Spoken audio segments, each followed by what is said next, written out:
Damos honor a ti. Damos honor a ti, Creador de vida, eres tú.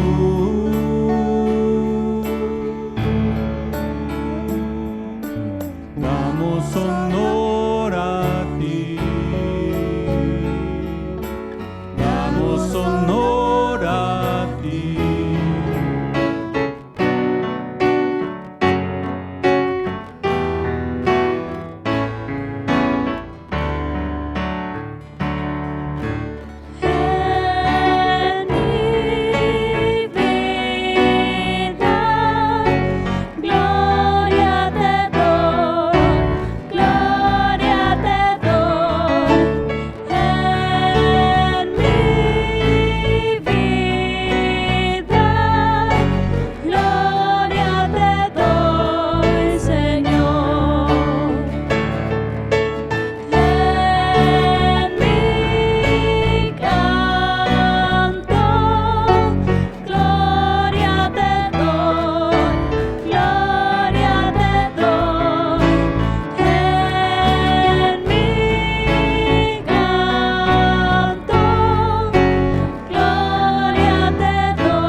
Buenos días, queridos hermanos. Los saludamos, somos la familia Aguirre Hernández y nos acompaña mi suegra Ofelia Torres y queremos enviarles un fraternal saludo.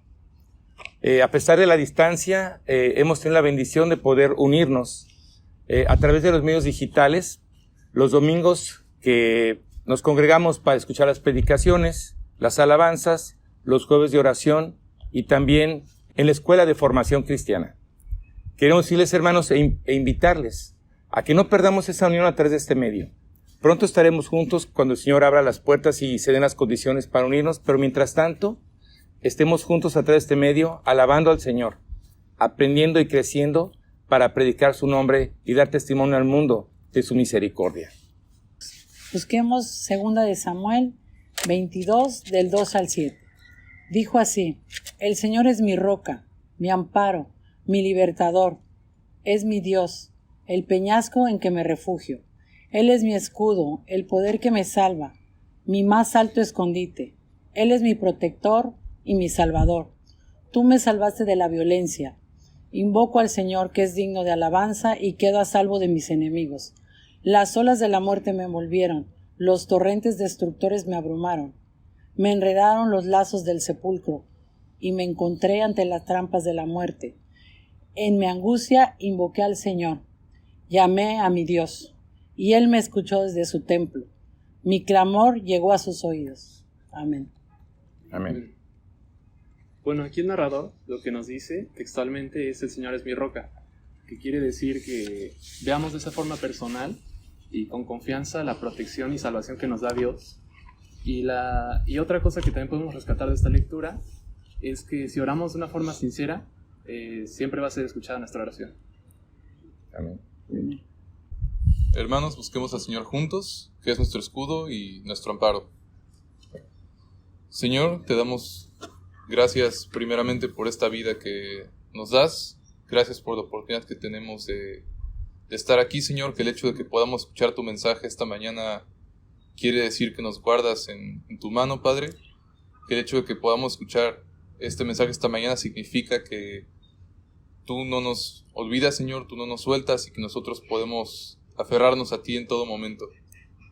Señor, a través del mensaje de lectura de hoy, tú nos das a entender que eres nuestro escudo, nuestro amparo, nuestra fortaleza, eres nuestro refugio, y lo podemos ver ahora más que nunca en medio de todo lo que está pasando en el mundo. Te pedimos, Señor, danos visión para poder darnos cuenta de esto. Por favor, no permitas que perdamos la fe, que nos apartemos de ti, y que tengamos siempre la certeza de que en medio del caos y en medio de todo lo que pueda suceder, tú eres ese escudo, Señor, y tú eres nuestra fortaleza. Queremos ofrecer este culto, lo alzamos en tu nombre, Señor. En nombre de Jesús oramos. Amén. Amén.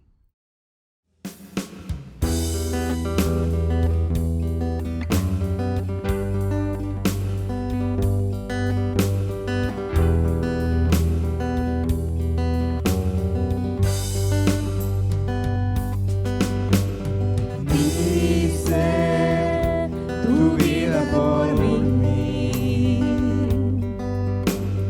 tomaste mi lugar al morir. Lavas mi culpa y dolor dentro del mar de tu gran amor. Me rendiré, en tu gracia estoy, en Cristo yo sé quién soy, en tu amor por siempre me aferraré a tu salvación, amor sin comparación, un romance eterno.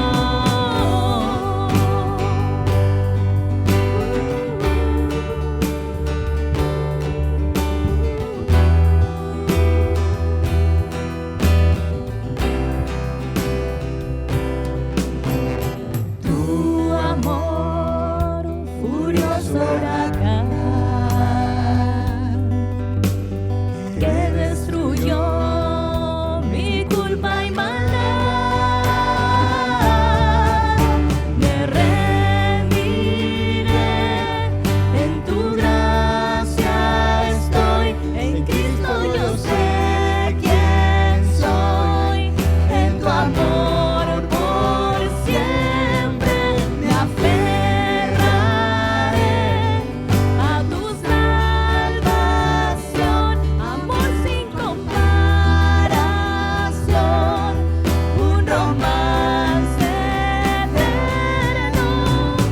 Cantaré al que me rescató, cantaré al que me recibió, cantaré al que vida me dio, al Rey por siempre. Cantaré al que me rescató, cantaré al que me recibió, cantaré al que vida me dio, al Rey por siempre.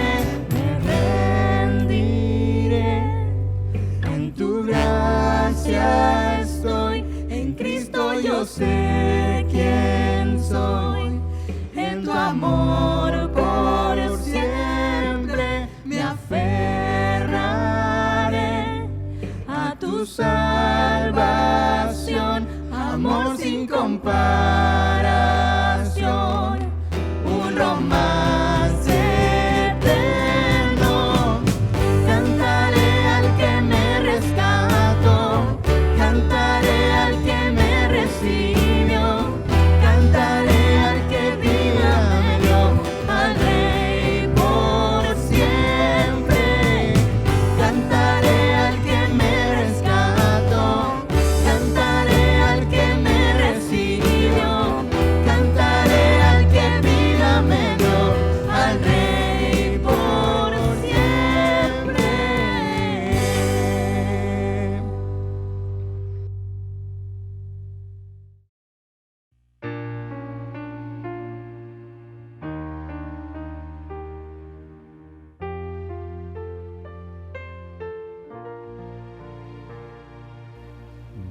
muchos que viven en tu derredor, tristes, hambrientos están. Tú por tu vida les puedes llevar gozo, luz y bendición.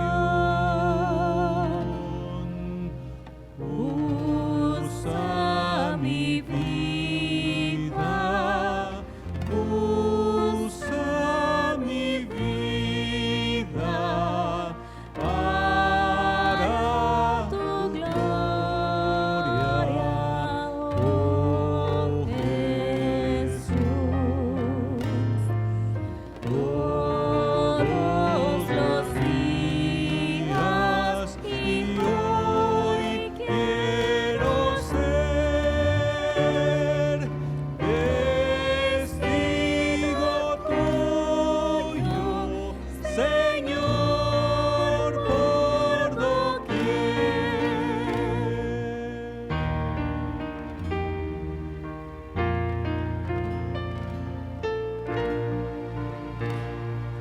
Di a los tristes que Dios es amor, Él quiere dar su perdón. A los que vienen a Cristo Jesús, buscando paz, salvación. Usa mi vida, usa mi vida para tu gloria, oh Jesús. Todos los días y hoy quiero ser testigo tuyo, Señor, por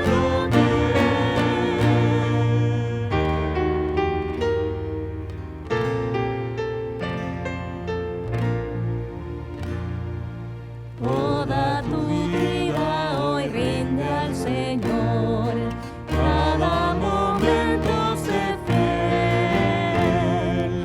Otros que vean en ti su amor, pronto se rindan a Él.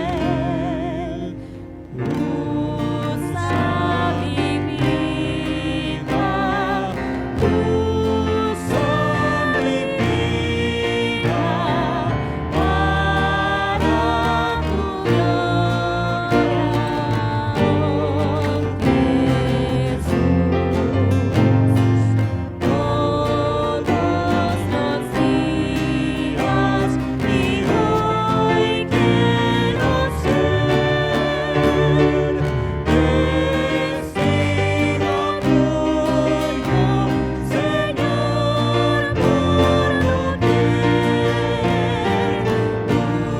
Usa mi vida, usa mi vida para tu gloria, oh Jesús. Todos los días y hoy quiero ser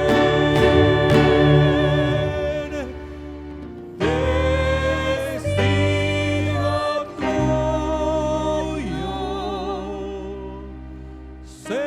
Señor, por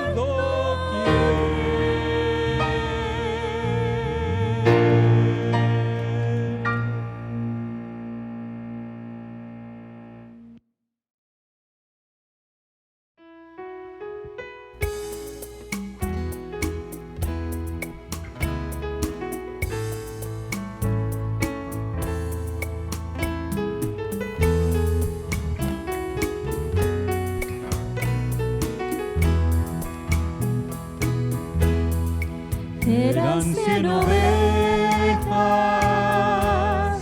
que había en el rebaño. Eran 100 ovejas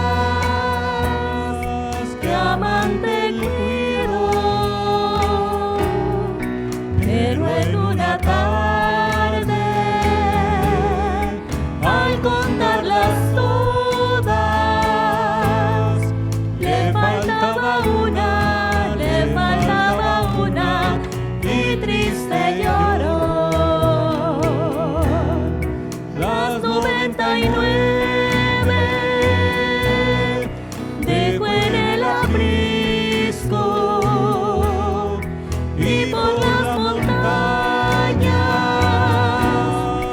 a buscarla fue.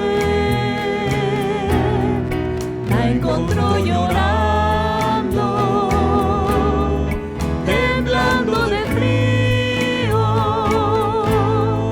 La tomó en sus brazos, curó sus heridas y al redil volvió. Esta misma historia vuelve a repetirse. Todavía hay ovejas que perdidas van, vagan por el mundo, sin Dios, sin consuelo, sin Dios, sin consuelo, sin Dios, sin consuelo y sin su perdón. Las 99 dejó en el aprisco y por las montañas a buscarla fue. La encontró llorando, temblando de frío. La tomó en sus brazos, curó sus heridas y al redil volvió. Las 99 dejó en el aprisco y por las montañas a buscarla fue. La encontró llorando, temblando de frío. La tomó en sus brazos, curó sus heridas y al redil volvió. La tomó en sus brazos, curó sus heridas y al redil volvió. Me tomó en sus brazos, curó mis heridas y al redil volví.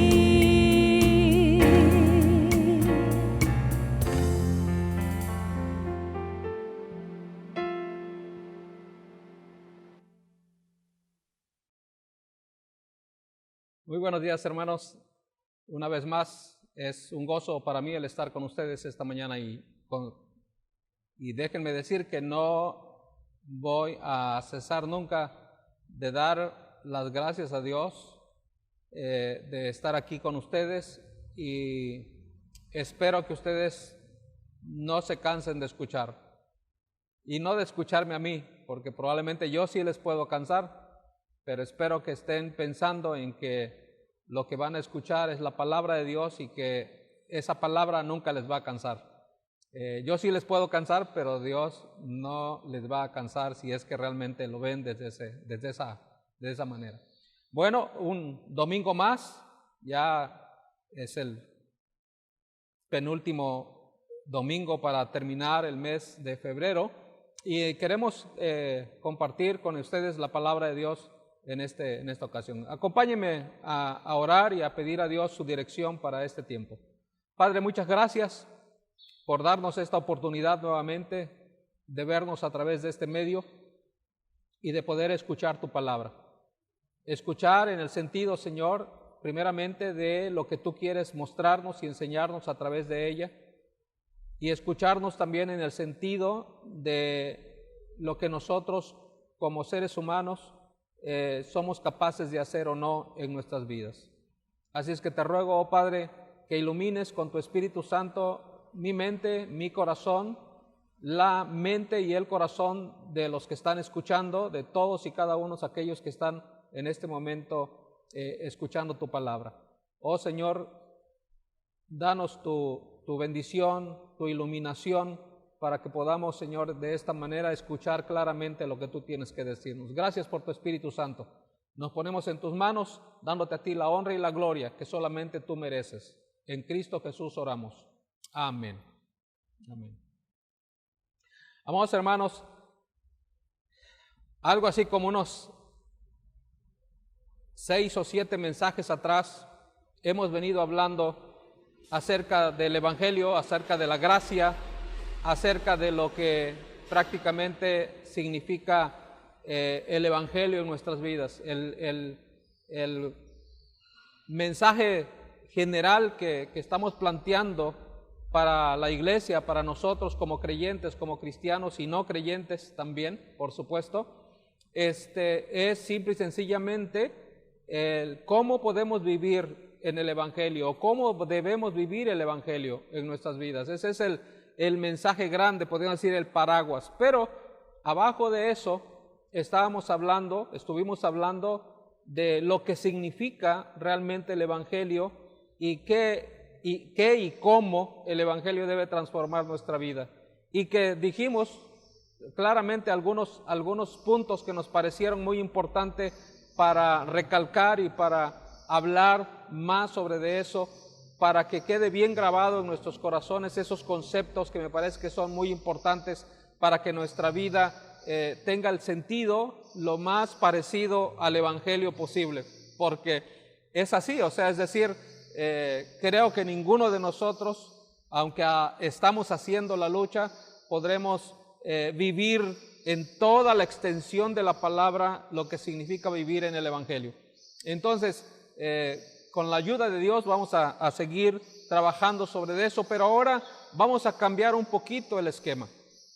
Y el esquema que vamos a cambiar vamos a hablar acerca de cómo el fariseísmo está infiltrado en la iglesia y no nos permite vivir el Evangelio como deberíamos vivirlo. Y vamos a verlo de diferentes ángulos, por supuesto, de diferentes maneras. De hecho, iniciamos con este mensaje y luego el del próximo domingo tendrá también mucho significado en este aspecto de por qué este tema del fariseísmo no nos permite vivir realmente la vida cristiana como deberíamos vivirla. Si usted está escuchándome por primera vez, por favor le quiero pedir que no se asuste, al contrario, quiero pedirle que escuche atentamente lo que significa vivir bajo el Evangelio y no en una vida aparentemente de vida del Evangelio, cuando realmente estamos viviendo un fariseísmo en nuestras vidas. Pero eso lo hablaremos más tarde, más adelante. Eso será prácticamente los próximos mensajes de los cuales estaremos compartiendo con ustedes los próximos domingos, hasta donde nos sea posible. Entonces, yo quiero pedirles en esta mañana que abran sus Biblias en Mateo capítulo 16, Mateo capítulo 16, y busquen el verso 18. Mateo 16, 18. Y dice la palabra de Dios de la siguiente manera. Mateo 16, 18 dice así: y yo también te digo que tú eres Pedro, y sobre esta roca edificaré mi iglesia, y las puertas del Hades no prevalecerán contra ella.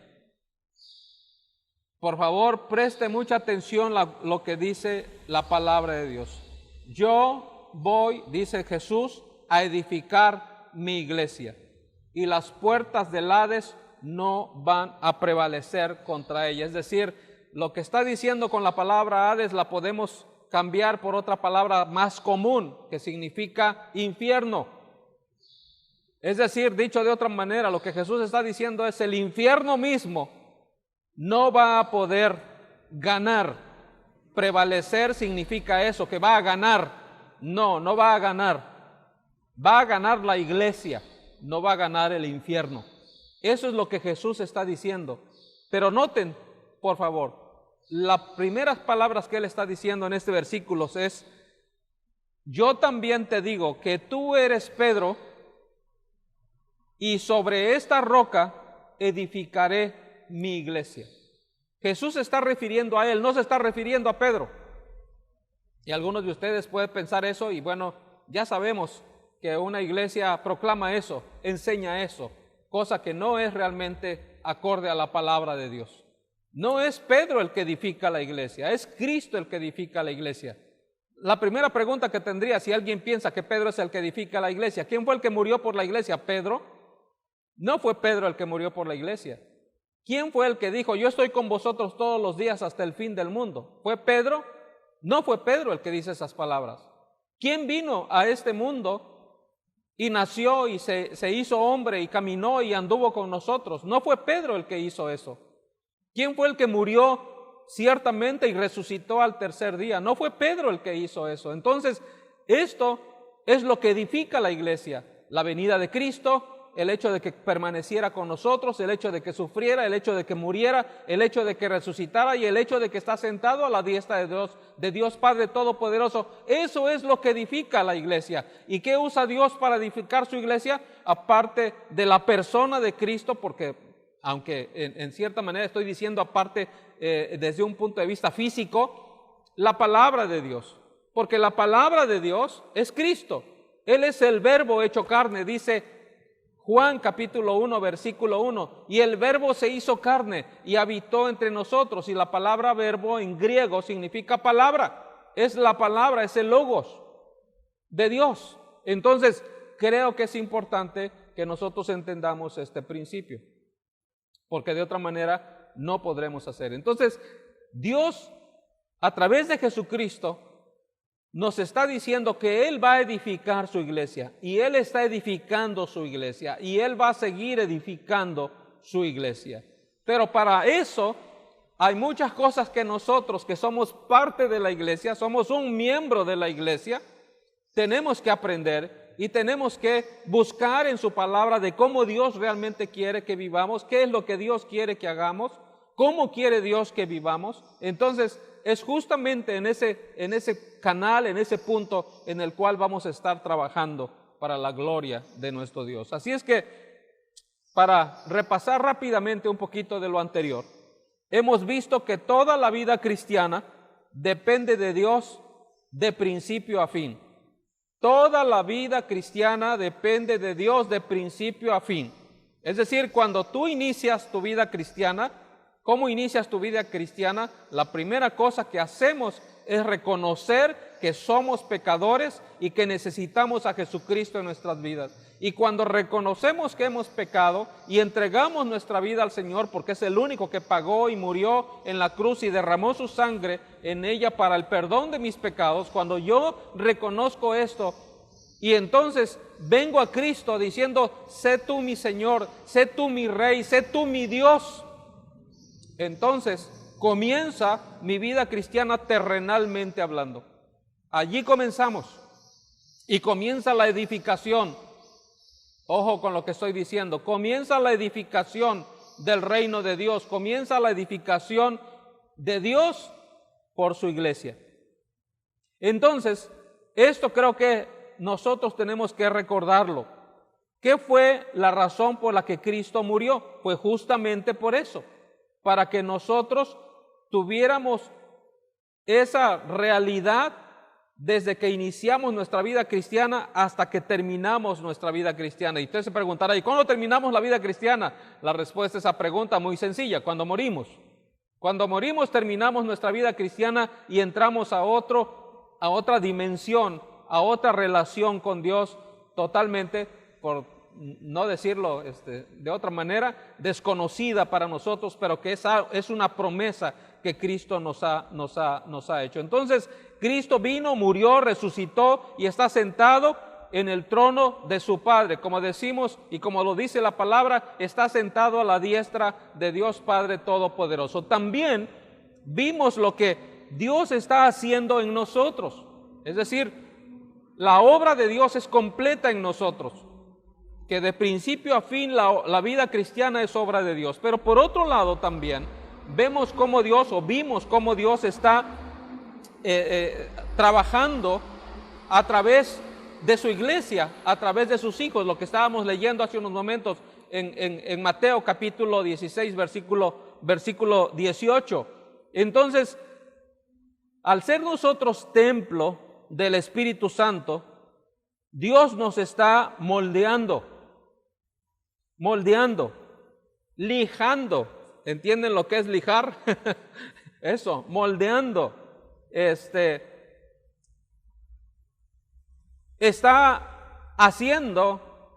Nos está haciendo a la imagen de su Hijo Jesucristo.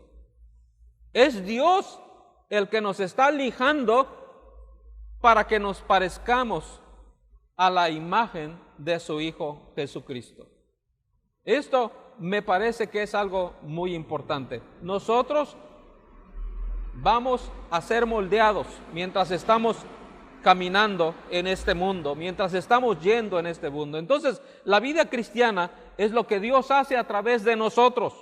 La vida cristiana es lo que Dios hace a través de nosotros. Somos instrumentos en sus manos, pero en realidad, la verdad es que hay 3 tipos de cristianos o 3 tipos de creyentes, si usted quiere verlo desde esa manera. Y vamos a hablar un poquito de esos 3. Número 1, los que están construyendo su propio reino.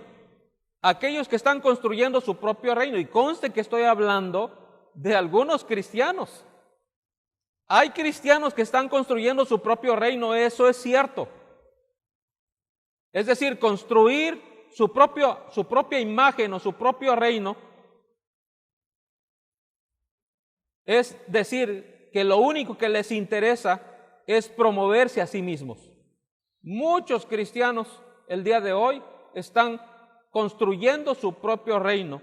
Dicho de otra manera, están simple y sencillamente promoviéndose a sí mismos en el reino de Dios. Véanme cómo no, si yo soy santo, si yo soy muy bueno, si yo soy creyente, yo soy cristiano, y entonces comenzamos a decir toda la sarta de cosas que decimos regularmente para demostrar que somos cristianos. Esto es simple y sencillamente promovernos a nosotros mismos. Cuando nosotros decimos que somos cristianos por esto y por esto y por esto y por esto, lo que estamos haciendo realmente es promovernos a nosotros mismos. Es decir, que vean qué tan bueno soy yo. De eso, perdón por la palabra que voy a utilizar, abundamos en la iglesia. Estamos muchos en la iglesia pensando que todas las cosas que hemos hecho por Dios, que cada una de esas cosas nos hacen ser mayores que los demás inclusive. Tú no has hecho nada, tú no haces esto, tú no haces lo otro, tú no vas para allá, tú no vienes para acá. Promovernos a nosotros mismos, esa es la clase de creyentes que hay. Pero hay un segundo grupo. Este otro grupo es un grupo más reducido y que están deseosos de establecer el reino de Dios. Ciertamente están deseosos de establecer el reino de Dios y quieren servir al Señor. Hay muchos hermanos que quieren servir al Señor. Y aquí debo pedir una disculpa cuando nosotros los líderes no estamos encaminándoles a todos ustedes para servir al Señor, que es algo que debería estar la iglesia haciendo, por supuesto, sirviendo al Señor. Y yo diría aquí también, hay algo de culpa en nosotros como los líderes para que usted no esté sirviendo. Sí hay algo de culpa y debo reconocerlo. Pero también, déjeme decirle que si usted quiere servir al Señor, no necesita que le digan que deba servir al Señor. Si usted quiere servir al Señor y quiere hacerlo en su iglesia y usted tiene un grupo, una iglesia donde asiste, si usted asiste a Maranata, qué bueno. Si asiste a otra iglesia, también qué bueno. Llame a los líderes, llame a su pastor y díganle, yo quiero servir al Señor. ¿Cómo puedo hacerlo? ¿Qué tengo que hacer para servir al Señor? Y entonces el cuerpo de liderazgo se mueve para ponerlo en el lugar donde Dios lo ha llamado para servir. Entonces, sí hay parte de culpa en los liderazgos por no ponerlo a servir, pero también muchas veces en los servidores o en los que quieren servir no dan el siguiente paso, que es el de llamar. Ok, no me están hablando, perfecto, yo llamo. ¿Qué hace cuando usted está buscando trabajo? Mete su currículum, cierto, todo mundo. Y si hay alguien que le llama a usted para decirle que está interesado en que usted vaya a trabajar con él, qué bueno, anota su teléfono y entonces a los 4 o 5 días le vuelve a llamar a esa persona porque usted está interesado en el trabajo, y entonces le vuelve a llamar, y si no le llaman le vuelve a llamar, y si no le llaman le vuelve a llamar.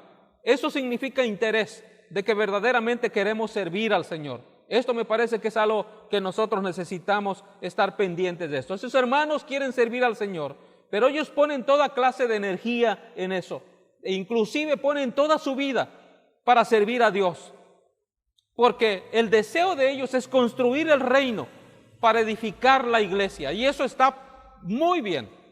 Créanme lo que está muy bien, y qué bueno que haya esta clase de hermanos y hermanas que quieran edificar el reino de Dios, cooperando, trabajando todos juntos, yendo hacia el mismo lugar donde necesitamos ir. Pero déjenme decir que hay un tercer grupo, más reducido todavía. Este es un grupo grande, el anterior. El otro es el más grande. El primero que mencionó es el más grande. Aquellos que están construyendo su propia imagen de cristianismo.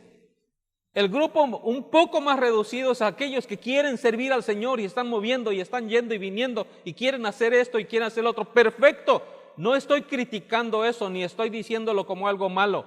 Es bueno que querramos servir al Señor. Ese es otro grupo de personas, pero hay un grupo todavía más reducido, mucho más reducido.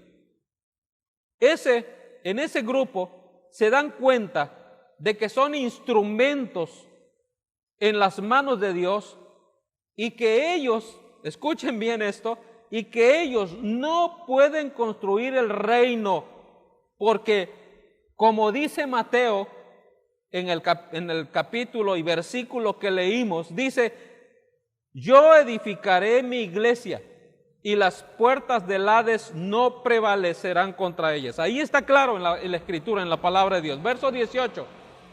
Ciertamente tú eres Pedro. Está bien, quédate ahí. Tú eres Pedro. Yo soy Pedro. Muchos de nosotros somos Pedros. Todos los creyentes en Cristo somos Pedros. Pero dice Cristo, pero yo voy a edificar mi iglesia. Noten las palabras de Jesús. Yo edificaré mi iglesia. Él es el que va a edificar la iglesia. No soy yo el que está edificando la iglesia. No es el hermano fulano de tal el que está edificando la iglesia. Y no importa cuántos años nos tardemos trabajando en una iglesia, nosotros no estamos edificando la iglesia. Somos parte de la edificación de la iglesia, pero nosotros no la edificamos. En realidad el que está edificando la iglesia es Cristo. Él lo dice claramente en su palabra.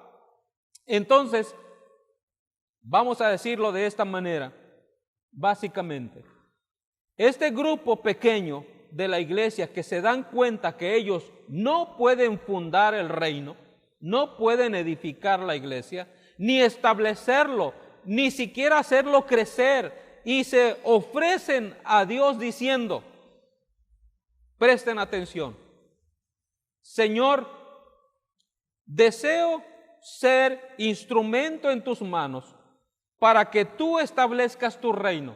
Deseo ser instrumento en tus manos para que tú establezcas tu reino. Tú tienes tus planes, tú tienes la forma en que tú quieres obrar. Dame el privilegio de ser instrumento en tus manos. Amén. Qué bonita oración. Creo que esa debería ser nuestra oración todos los días, en realidad. Porque es Dios el que va edificando la iglesia. Aunque yo hace unos momentos hablé y dije, si usted quiere servir al Señor, no espere a que le llamen para servir en tal o cual lugar. Si esto no está ocurriendo, que debería ser, por supuesto, no digo que no debería ser, sí debería ser, que deberían, hermanos, estamos sabiendo que usted quiere servir al Señor. Mire, puede hacer esto y esto y esto, y podemos decirle 1000 cosas en las cuales usted puede servir al Señor. Pero si eso no llegara a ocurrir y usted quiere servir al Señor, llame a esas personas, llame a ese pastor, llame a esos líderes y díganle, yo quiero servir al Señor. Y entonces la iglesia va a buscar cómo y de qué manera usted puede servir al Señor. Pero lo más importante en este punto no es eso, porque si usted está queriendo servir al Señor porque usted piensa que usted va a edificar la iglesia, eso no es posible. Eso no es posible. No es por su acción, no es por mi acción, no es por su trabajo, no es por mi trabajo que la iglesia está siendo edificada. Inclusive hasta me atrevería a decir, no es por lo que yo estoy predicando aquí que la iglesia es edificada. Aunque yo estoy predicando, buscando predicar la palabra de Dios a todos ustedes, a todos los que me escuchen, por lo menos cada domingo. Es lo que busco. Y claro, ese es un punto primordial.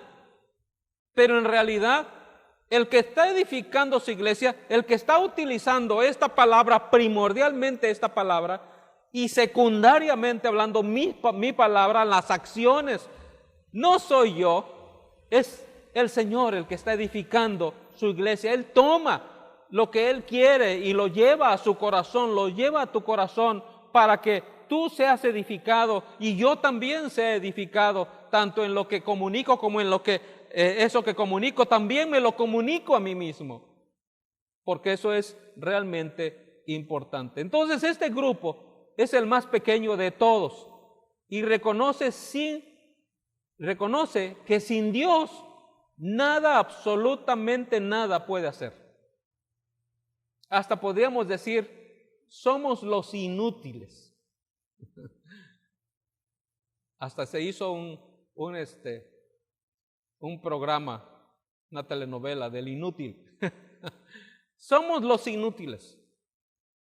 Creo que eso es algo que tenemos que tener presente. Y miren, para poder entender mejor esta parte, vamos ahora a Lucas capítulo 15.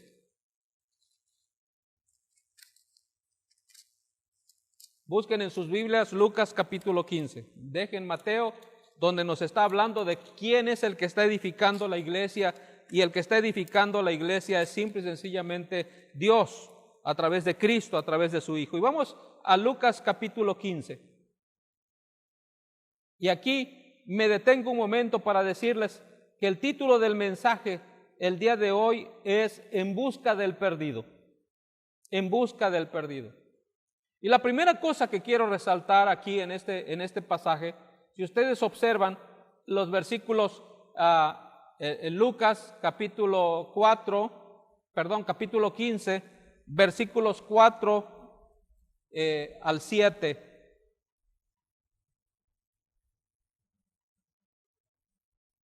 (15, 4 al 7).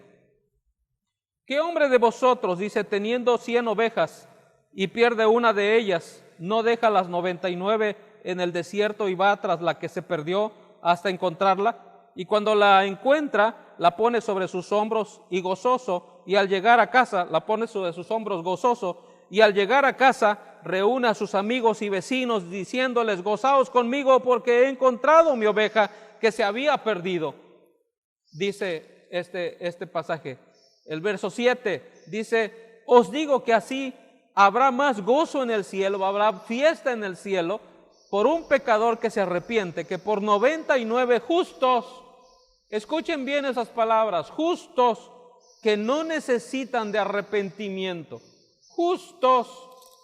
Entonces, ¿qué es lo que Cristo está tratando de decirnos a nosotros, a su iglesia, a cada uno de los que estamos aquí en este momento? La primera cosa que puedo darme cuenta es que el Hijo busca al perdido. Al perdido. Y quiero hacer énfasis en esto. Al perdido. No al bueno.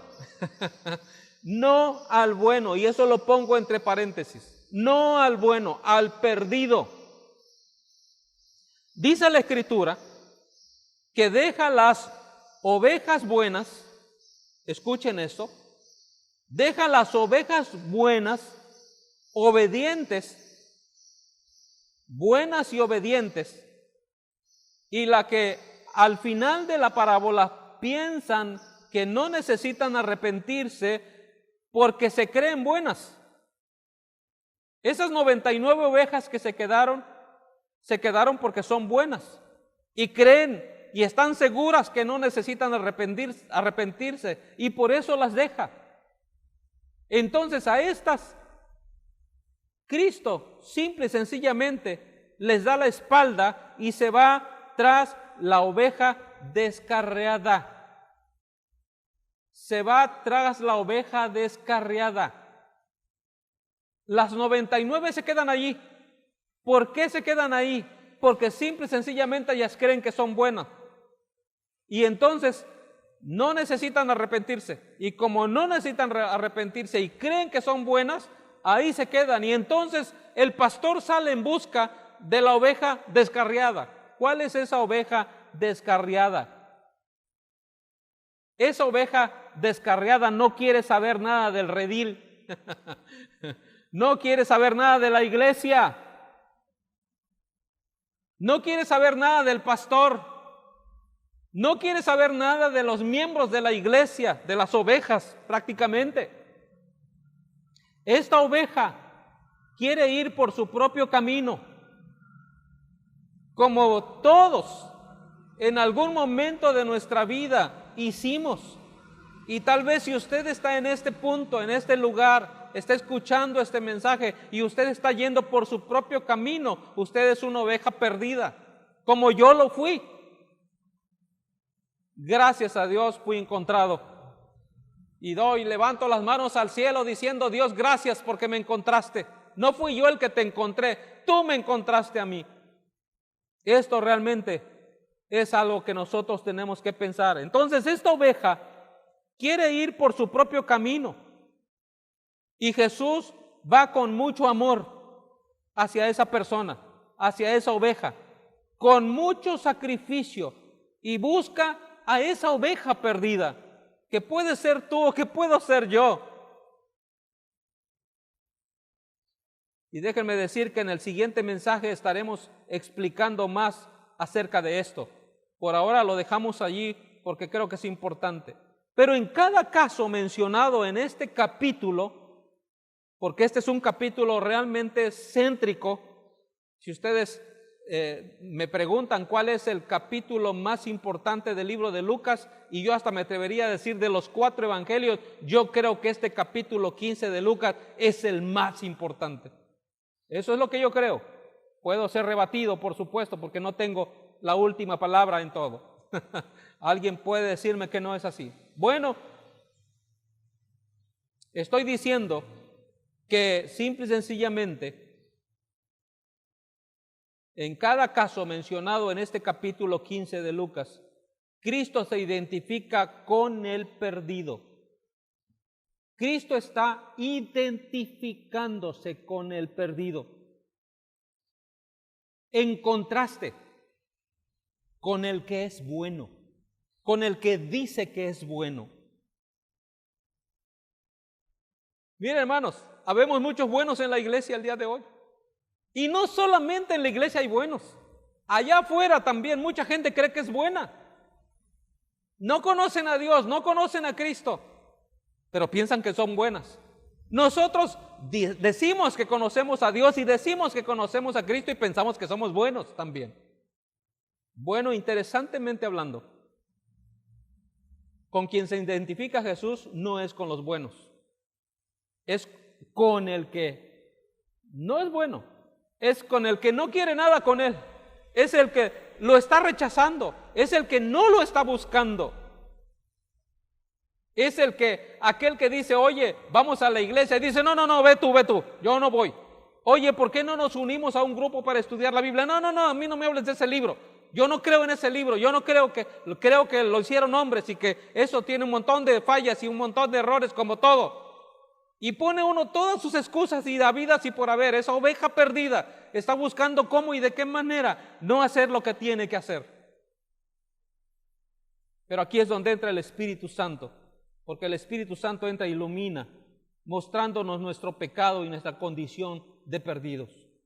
Entonces lo que el Espíritu Santo va a hacer con esa oveja perdida es que simple y sencillamente le va a demostrar qué tan pecaminoso es, aunque piensa que es bueno. ¿Qué tantas maldades ha hecho aunque piensa que es bueno? Si tú piensas que eres una persona buena, te digo claramente que es un concepto que tú manejas y es un concepto que el mundo tiene. Pero la Biblia nos dice, según Dios, no según la iglesia, no según Josué Mayo, no según fulano o sotano o perengano, no, según Dios, dice Él en su palabra que no hay bueno, ni siquiera uno. No hay quien haga lo bueno, no hay quien busque a Dios. Eso dice su palabra, Romanos 3:10. Si quieres tener una nota clara de dónde dice la Escritura. Y no lo digo yo, y no lo dice Pablo, porque Pablo está escribiendo a los romanos. Lo está diciendo Dios, ya lo dijo desde en el Antiguo Testamento. En el Antiguo Testamento exactamente hay la misma frase. Lo que pasó es que Pablo lo copió del Antiguo Testamento y lo puso allí para recordarnos que no hay justo ni aun uno. No hay quien haga lo bueno, no hay ni siquiera uno, dice la palabra de Dios. Entonces, fue el Espíritu Santo que guió a hombres santos para darnos la palabra de Dios en primer lugar. Él los iluminó y los guió y cuidó de tal forma que escribieran la palabra sin errores. Ojo con lo que estoy diciendo, sin errores. La Biblia no tiene errores, no tiene. Y si quieren, entramos en un debate sobre ese tema. La Biblia no tiene errores. Sin equivocaciones, la Biblia no tiene equivocaciones. Ni errores, ni equivocaciones.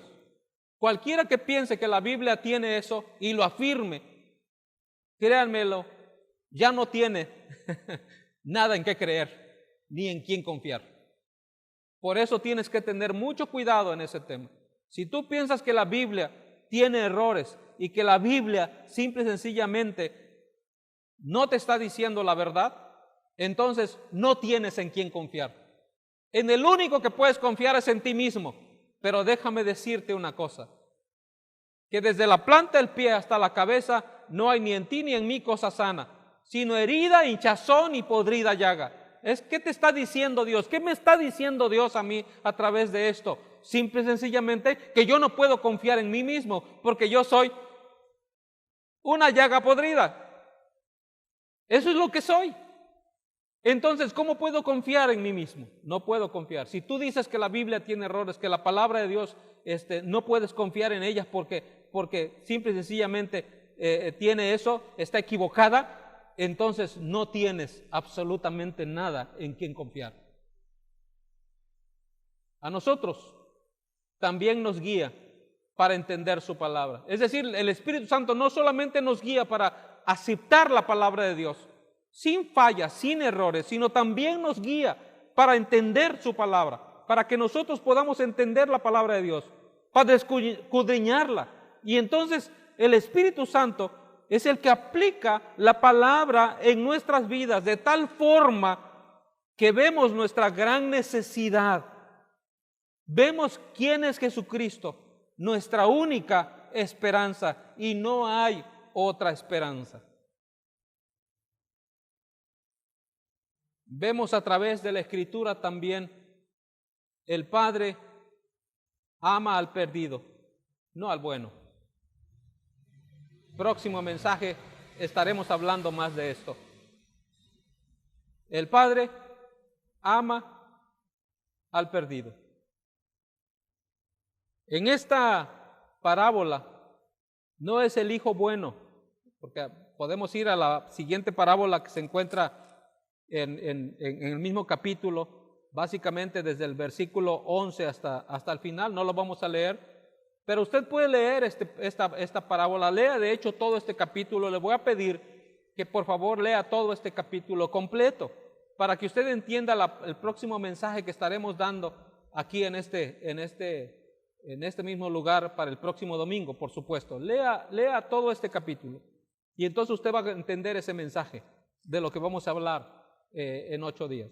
Entonces, lo que encontramos aquí en esta parábola, en el 15 capítulo, versículo 11 hasta el final, está hablando del hijo pródigo, prácticamente.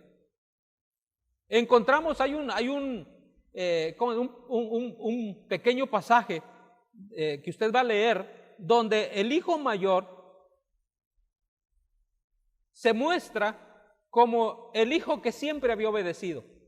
Y si queremos ponerlo en términos de lo que he venido hablando, el bueno, el hijo bueno, él no le pidió la herencia al papá, él no maldijo al papá, porque en un sentido fue lo que el hijo menor hizo. maldijo al papá, muérete, dame la herencia que me corresponde antes de que otra cosa suceda y me la voy a ir a gastar a donde sea o la voy a usar como yo quiera, dicho de otra manera. Y entonces ese hijo bueno permaneció con él, permaneció con su padre, trabajó todo el tiempo que el hijo pródigo anduvo haciendo de las suyas, como diríamos. El hijo bueno estuvo allí. Pero hay algo interesante aquí. Aquel hijo bueno era un hombre que obedecía, que hacía las cosas que el padre le decía y se lo dijo luego: yo aquí estoy, trabajo contigo todos los días y hago esto y hago lo otro y tú nunca me has dado nada. Le reclamó inclusive al padre. Entonces, hay algo singular en estas tres parábolas que son mencionadas en este capítulo 15. Este algo singular que está allí, toman en cuenta a las tres personas de la Trinidad. Y podemos ver cómo las tres se identifican con el perdido. Esas tres personas de la Trinidad se identifican con el perdido, no con el bueno. Y te lo voy a decir fácilmente. En la primera parábola de la oveja perdida, es Cristo, el Hijo, quien sale a buscar al perdido. Las buenas se quedaron, al perdido es al que hay que ir a buscar. En la siguiente parábola, que nos habla de la mujer que perdió simple y sencillamente algo, y entonces se pone a buscar ese algo con una lámpara, es el Espíritu Santo mostrando a los hombres, a los perdidos, que realmente necesitan algo. Ahí está la acción del Espíritu Santo, obrando de esa manera. Y en la tercera parábola, que es la parábola del Hijo Pródigo, podemos ver al Padre amando a aquel perdido, aquel que fue a buscarse, aquel por el cual Él envió a su Hijo para que fuera y encontrara a ese perdido. Ahí podemos ver a las tres personas enfocadas prácticamente en buscar al perdido. Y yo te pregunto esta mañana, y con esto termino: ¿cómo te ves tú?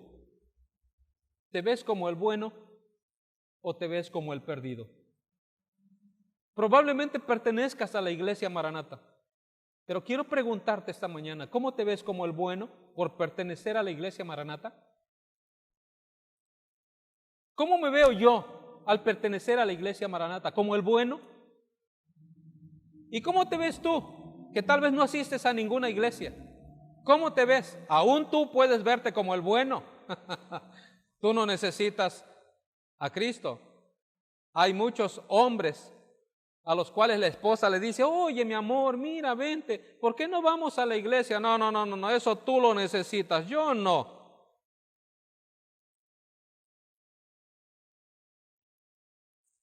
Creemos que la iglesia es para los buenos. Y perdónennos, porque hemos querido dar esa imagen al mundo de que la iglesia es para los buenos y de los que estamos en la iglesia somos los buenos. No. Los que estamos en la iglesia hemos sido los peores, y conste la palabra que estoy usando: hemos. Ya no. Y ahora no buscamos ser buenos. No estamos buscando ser buenos. Por ningún motivo, y por favor, no lo malinterpreten. No estamos buscando ser buenos. ¿Saben por qué? Porque no somos buenos. No somos buenos. Pero una cosa sí estamos haciendo al estar aquí, al estar estudiando la palabra, al estar escuchando este mensaje. Lo que estamos haciendo es buscando que Dios obre a través de su Hijo Jesucristo, por medio de su Espíritu Santo, obre a través de nosotros, y entonces se manifieste Él en nuestras vidas, para que lo que hagamos a los demás, para lo que hagamos en este mundo, sea lo que realmente Dios quiere, porque el bueno solo es Dios, no somos nosotros. Un día un hombre se acercó y le dijo a Jesús: Maestro bueno, ¿qué he de hacer para heredar la vida eterna? Y Jesús se voltea y le dice: oye, ¿por qué me llamas bueno? Bueno solo hay uno, es Dios. A ver, Jesús está diciéndole a ese hombre, ¿por qué le llamaba bueno? porque bueno solamente había uno, sino Dios. En ese momento que Jesús está usando esos términos, es porque Él se está identificando con esa persona como humano. Sin embargo, Él fue sin pecado, por supuesto, pero se está identificando con Él, porque la otra manera hubiera sido, claro, yo soy bueno, hubiera dicho Jesús. ¿Y saben lo que hubiera pasado? Aquel hombre no se hubiera identificado con Él. Por supuesto, lo que Jesús estaba buscando era una identidad con este mundo, y por eso vino a este mundo, por eso caminó con nosotros, por eso anduvo con nosotros.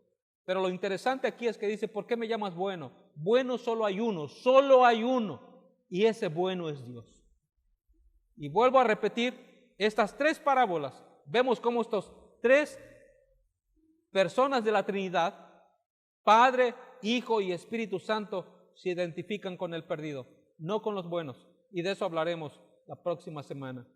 Si tú te identificas en este momento como la oveja perdida, la manera en que tú puedes venir al redil, la manera en que tú puedes ser un seguidor de Cristo y un hacedor, ¿por qué no decirlo?, de la voluntad de Dios, es que vengas a Cristo, es que le abras tu corazón, es que reconozcas que eres pecador, es que le digas a Él que venga a tu vida y transforme tu vida, que te lave, que te limpie con su sangre. Y entonces Dios hará la obra en ti y te permitirá caminar por este mundo, no como el bueno, sino como aquella persona que está siguiendo la voluntad de Dios, que está haciendo la voluntad de Dios, porque bueno solo hay uno, y ese es Dios. Inclina tu rostro y oremos. Padre, gracias por tu palabra.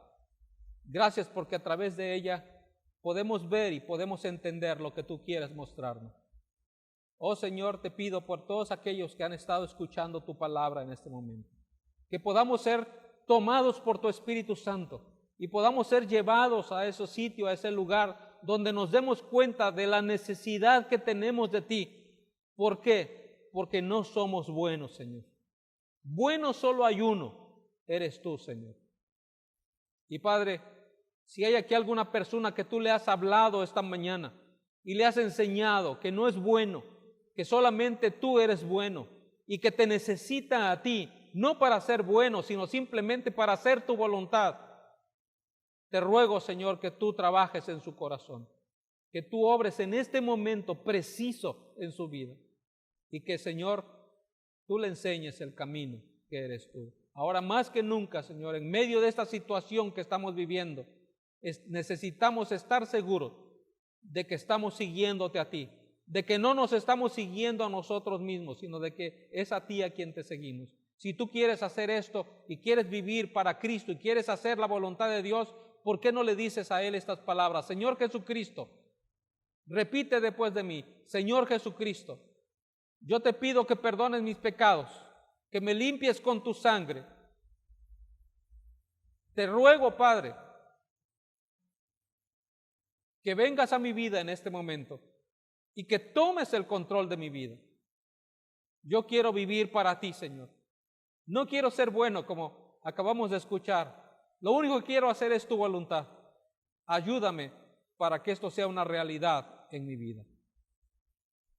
Gracias porque yo sé que tú lo has hecho.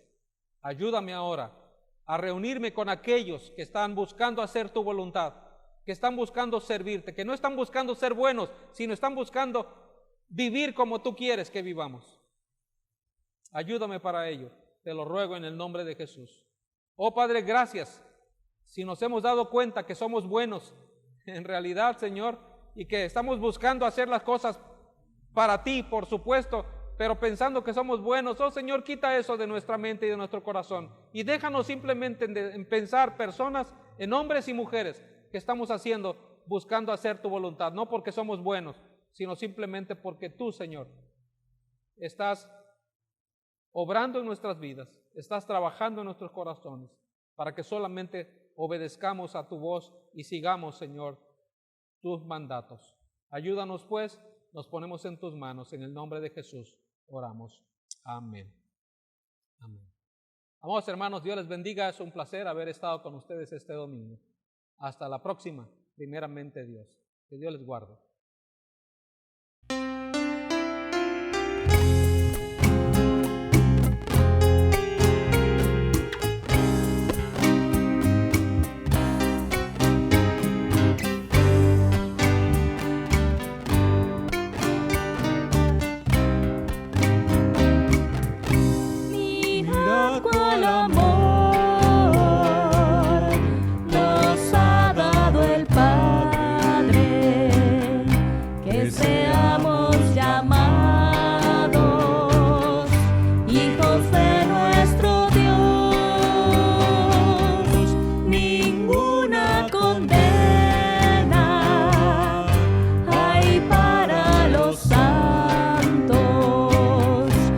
los que